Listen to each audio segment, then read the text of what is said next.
The road to Scottish Summit starts here. This is the Power Platform Podcast. Join Rex de Koning, Ana Inés Urrutia de Sousa, and Paddy Byrne as they talk to the Microsoft community about their stories. Hello and welcome to the Power Platform Podcast. I got it right this time. I almost got it wrong. We're on the road to Scottish Summit 2024 in Aberdeen on the 18th and 19th of October. I got the month wrong there. I said I was going to say November. Right, on the 18th and 19th of October 2024 at the P&G Arena in Aberdeen. I'm co-host Paddy Byrne, Microsoft BizApps MVP. Hi everyone, it's Anna. I'm also an MVP and I'm lots of other things, but I will not bore you with that. I'm Rex de Koning. I'm not an MVP, but I do work with Azure infrastructure. And I'm Sara Fennah. I'm a Microsoft certified trainer, primarily also an MVP, and working on Rex. Welcome, Sarah. Welcome. This time will come. We'll see. Okay, good. We're trying to find out how the dynamic goes of this podcast, as you can see. But Sarah, we've been discussing, we're going to start with an icebreaker, and we were thinking about ways where we can get to know you that are not technology-wise. Because I know you do lots of stuff in the technology world, but you do some other stuff and not the technology world. So we were discussing, and we've seen that there's a constant across all the events about you and your nails. Mm-hmm. So Paddy came up with a very smart question, and I'm going to throw you in front of the bus here. If you had to do someone's nails, dead or alive, who would be and which design?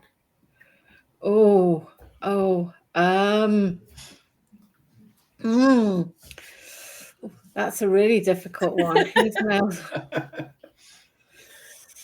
Now, I was thinking when you were leading with that you were going to ask me what I was planning for Scottish Summit, and I have a plan. But I guess I would actually want to do family member. I'd want to do my mum's nails. Okay. As to what design, I'm going to pretend I'm artistic and I can actually paint nails, because there's a reason I go to a lady who's very good at them rather than doing them myself. And I would do miniatures of each of the family members. Oh, that's super nice. Very good one. That's really so good. Cool. And would you do them like a certain style with the cartoons or with the caricatures? What sort of style would you do them in? No, I would. My mum's always been a big fan of the kind of Victorian age silhouette style images. So I would do them in that style. Very posh. That's a very, very good answer. I'm going to let everybody down to say that I've not got a joke for this podcast. You'll be glad to know. I seem to be having a habit of telling a really bad joke, but I haven't thought of one up for nails. And do you want to tell us what's the plan for Scottish Summit, or is it a secret? Well, I will simply say that the nail design has to match the colour scheme of the summit, of the event, and the PowerPoints, ideally. Oh, okay. So if you know what the PowerPoints of Scottish Summit look like, if you know what the colour scheme is, you might have an idea, but we'll have to see if it works, because it's probably going to be the most adventurous to date. Oh, okay. Nice. I like the mystery. Teaser. That's for sure. I think the first time I met you, Sarah, you did my nails with MVP logos. I don't know if it's MVP logos or some sort of logo. Yeah, well, it started off with trying to work out how to do MVP logos and MCT logos and project logos, and I printed them on the printer. and used water slide paper. I've even got a whole blog post about it. But then I found early this year this wonderful lady who lives local to me, who is just absolutely amazing. All of the ones I've posted this year have all been her freehand painting. What? Yeah. Very precise, like very interesting. And apparently I am her biggest challenge. Until you take your mum in, sir. Yeah, I'm trying to take my mum in for that design. I might have to work on that one. All right. Well, Sarah, we all know you. For the people that don't know you, what do you do in your daily role, both professionally or in the community? Actually, the two are quite similar. I like to say my job is my hobby to a certain extent. So my day-to-day job is delivering training on Microsoft 365 products, which this year seems to be all something to do with AI. You might have heard this little thing, Copilot. I'm sure. What is that? Yeah, well, if you don't know now, you will do by the end of this year. I can promise you that. I've been focusing a lot on Copilot training, end user, but also looking at the purview and SharePoint requirements in your tenant around those. But so primarily training across the whole of the Microsoft 365 suite. I started in SharePoint. I've ended up in security and compliance with apps in the middle. And basically, I just love talking about the products and trying to help people understand them and get more out of them. Yeah, it's an excellent place to be when you can make your hobby your job as well, isn't it? Mm-hmm. Exactly. I'm doing a talk tomorrow at my local primary school, it's my wee boys' school, about greener solutions. That's Skills Day. So we're doing. I'm going to say what's the solution that day, what skills you need to be a solutions architect, and Microsoft product stuff. And that I'm going to give them some homework. And like tell them the best thing about my job is just that I play all day with all the cool boys. And that's the homework, that task I'm going to set them, is just to go be inquisitive. We teach them the word inquisitive and then tell them to go and play, because I just have so much fun playing with stuff. I just get to talk about the technology that I love, both in my day job and in the community stuff that we do. And in fact, the community is quite nice because there we're doing snippets, so I can get to focus on a short session on a particular feature or particular technology, maybe something I haven't had the opportunity to do training on so much, or a different angle. And then obviously helping people when they come back to you and say, what did you mean when you said that? So you have a bit of aftercare after the training sessions as well, do you, Sarah? Well, I mean, that is actually probably my biggest contribution, if you like, as an MVP, and where I spend most of my time is the continuing contact that I have with customers, with other trainers, with other people in the community who get in touch and ask questions. Now, obviously, we all know when you're working full time and you've got your community contributions, it can take a lot of your time. So I'm not the fastest response, but I do like to try and keep in touch with people. That's excellent. So talking about Scottish Summit, we're doing a sort of past, present, future sort of question format. Have you got any tales from Scottish Summit past, either highlights, funny stories, or anything at all that you can tell us about Scottish Summit that you previously attended? Well, I like to think of Scottish Summit as one of the most friendly summits you can go to. So if I look back over my kind of integration into the community, I really started getting involved in 2018, 2019. And I went to Scottish Summit as an attendee right at the beginning of 2020.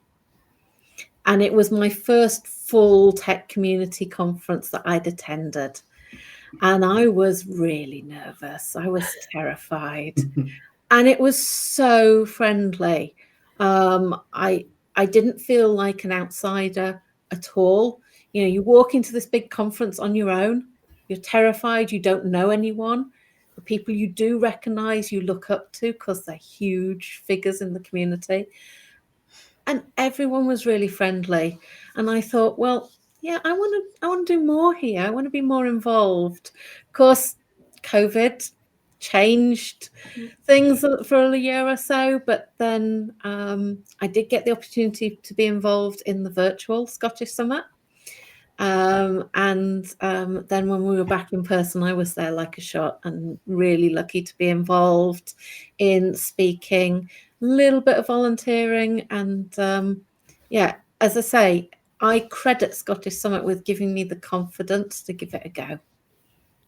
I think that throughout the people that we had interviewed already, we found this pattern, and I think like I recognized the same feeling in myself when I started. I also was involved in the online, and then I had the opportunity to go live and like in person, and it was the same feeling. So I find it very heartwarming that we all feel the same towards an event that is so great. And as a female speaker, there's one other thing that I really love about Scottish Summit. And it might seem very odd to say this, but I have to queue for the ladies. And I love the fact that I'm going to a technology event, and you can tell by the fact it's something that we notice, that it's not normal at a technology event to have to queue for the ladies. So it is lovely to see so many other females attending and speaking and getting involved as well. So I love the inclusiveness, and that's just one example. Fantastic.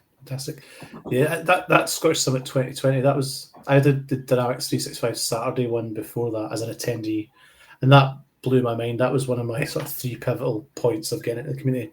Then in 2020 I did the lanyards, so I got to meet just about everybody coming in. And I mean, there's some people coming in who I'd been following for years, and I was just starstruck. Like, oh, he just spoke to me. She just spoke to me. Almost like, I used to work in the cinema, and I used to meet loads of famous people in the bar in the cinema because the Edinburgh Film Festival used to be on. And I met Sean Connery, I met Kylie, and all this. And I'd never really been bothered with celebrity, but Scottish Summit 2020. That was like my celebrity. I was thinking, oh, should I ask? It's true, isn't it? When you first start getting involved, meeting these figures, these well-known people in the community, it does feel very much like you're meeting the stars of the show. Yeah. And then the more you get involved, the more you realize how friendly everyone is, and then you start to get more involved and you start speaking. And it turns on its head, and people come to you as if you're the star of the show. And it makes you just realize how much people are perfectly normal. All of these wonderful, famous speakers, they're actually normal human beings. Yeah, you've hit the nail on the head there, Sarah. Definitely. Yeah, I think that the lanyards is the best excuse to get involved in the event, right? Because Rex, that was your experience. That was your experience, Patty. Yeah. To get in. Yeah. Good. Still do that at a lot of events. Always it's the perfect excuse to meet people, right? Yeah, you get to meet every single person. Yeah. Sarah, when it comes to the we have, of course, the Scottish Summit coming up. And what is your involvement in like this upcoming event? Would you like to share with us? So I am speaking. I'm also volunteering and helping out with the organisation as much as I can, time permitting. So again, it's just more ways to be involved and more excuses to sit and chat to my friends on an evening sometimes. Yeah, what are you most looking forward to on this edition? Well, I'm absolutely fascinated to see the new venue and the energy of such a large event is going to be amazing. And couple that with the friendliness of Scottish Summit. I think it's going to be an absolutely fascinating event. But for me individually, I'm looking forward to meeting up with friends in the community and all the new friends I'm going to make, all the people I haven't yet met. Yeah, and we're lucky that every edition we have more like new people coming. Yeah, there seems to be a whole new wave of new people every year, doesn't there? New speakers, new attendees, new volunteers. Yeah. It's fantastic. Yeah, this people love new speakers, and of course with the new venue, it's also bigger than the Union in Glasgow, so we'll get some more visitors. So let's see how that goes, because that's also something that needs to be taken in account, of course. But it's going to be awesome again.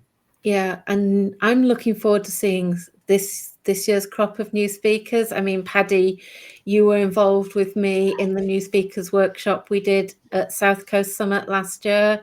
Rex, you were there as well.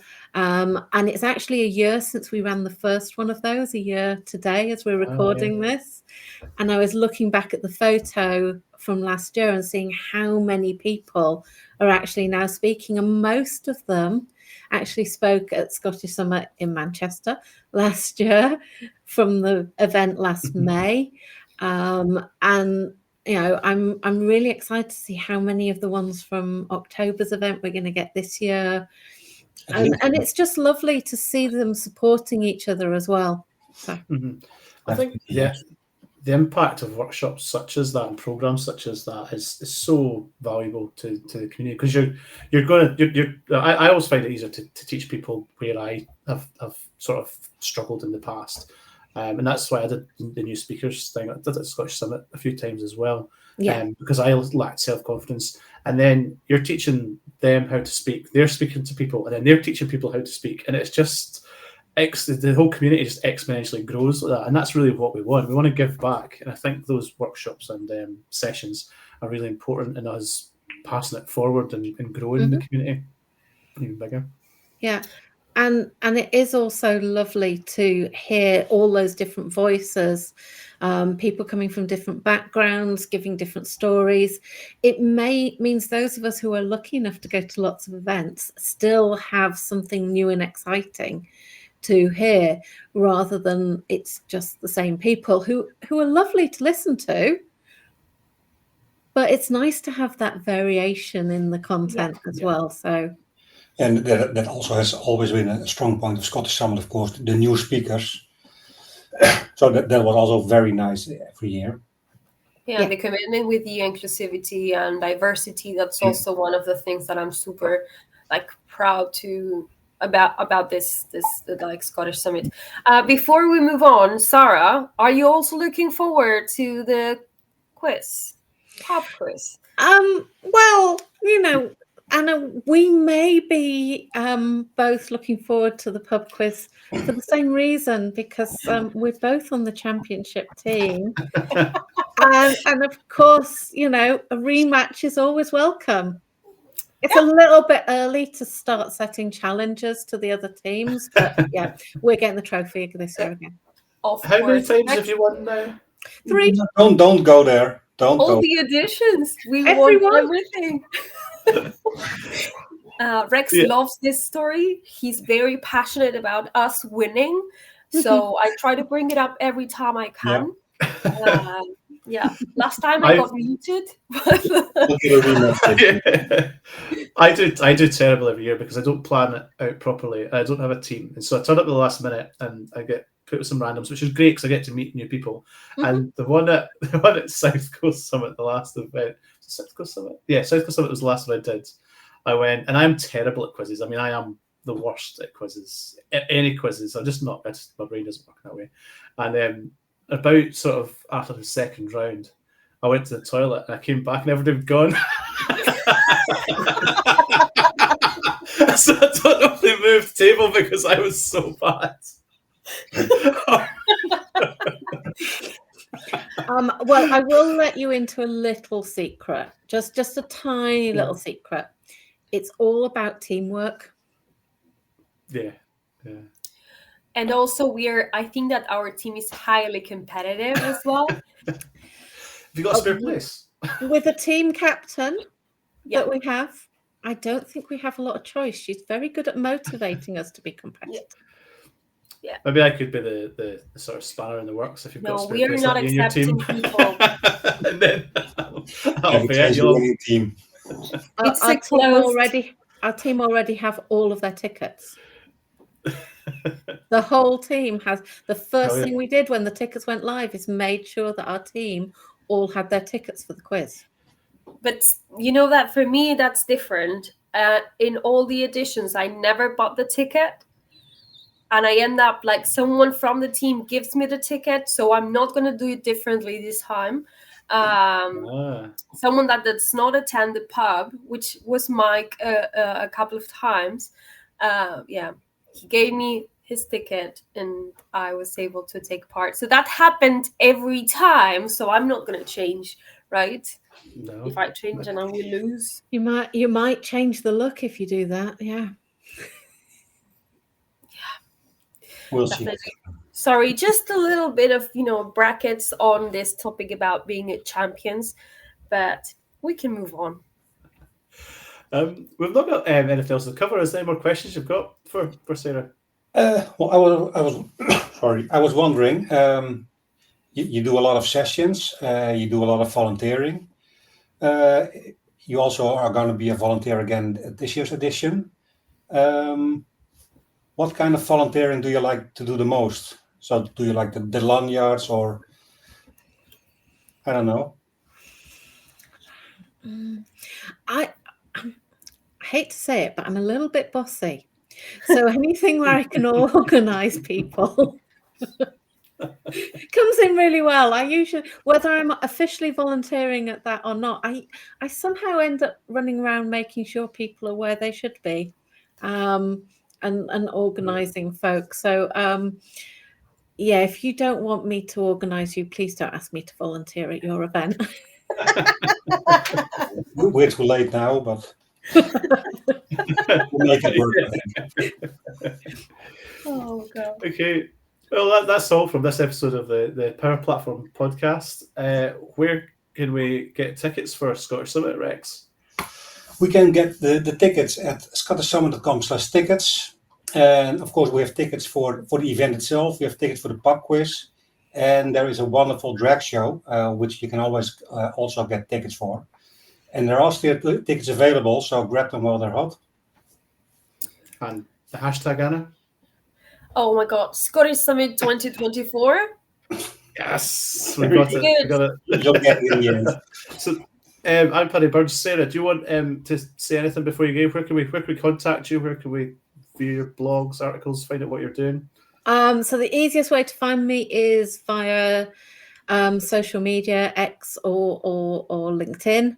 I use my name on both, so I'm quite easy to find, as long as you can spell it the strange way I do, because no H on Sarah, but there's an AH on Fennah. Good luck. You've rehearsed that. You've said that before, haven't you? The road to Scottish Summit starts here.